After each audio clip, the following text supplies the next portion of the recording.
दुनिया भर में कोविड प्रबंधन, कोविड के खिलाफ की लड़ाई सिर्फ सरकारें लड़ी।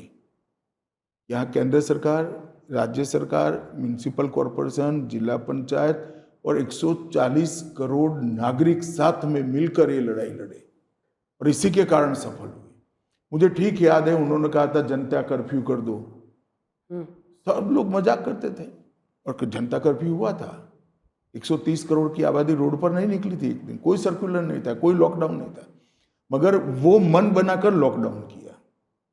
फिर दिया जलाने से कोविड चला जाएगा, सारे वामपंथी भाई हम पर टूट पड़े थे। घंटी बजाने से कोविड चला जाएगा। उनको मालूम नहीं था कोविड के खिलाफ लड़ने की एक प्रकार से जनता का मन बनाने की एक कवायद है।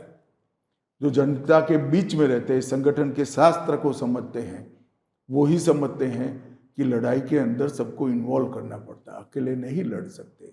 और मोदी जी ने बहुत अच्छे तरीके से ये किया। एक बार उन्होंने सारे डॉक्टर, सारे सीएपीएफ के लोग, सारे पुलिस के जवान जो ड्यूटी करते करते मरे थे, उनके सम्मान में भी कार्यक्रम किया और देश भर की जनता ने इसको किया। तो एक प्रकार से बहुत बड़ी उपलब्धि थी। सबसे पहले रस्सी बनाने के लिए, मतलब अपना वैक्सीन बनाने के लिए कमेटी गठित कर दी, रिसर्च करने वालों को लगाया।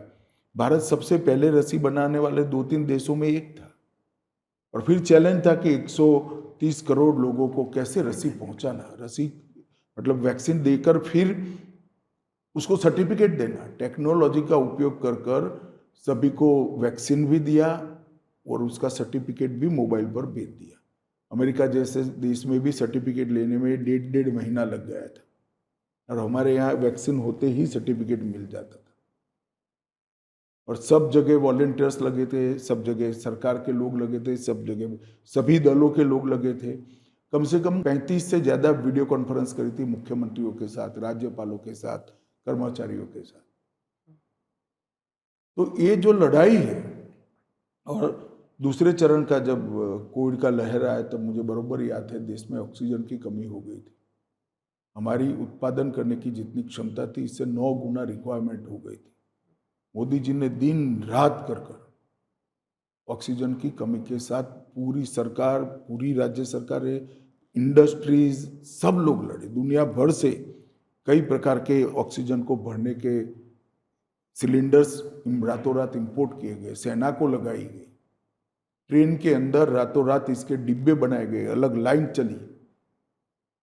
और ये सारा परिवर्तन आपको कुछ घंटों में करना होता था और एकदम सुचारू रूप से करा। तो क्राइसिस मैनेजमेंट पूरी दुनिया में अगर किसी को सीखना है तो भारत का कोविड प्रबंधन और मोदी का नेतृत्व स्टडी करना पड़ेगा।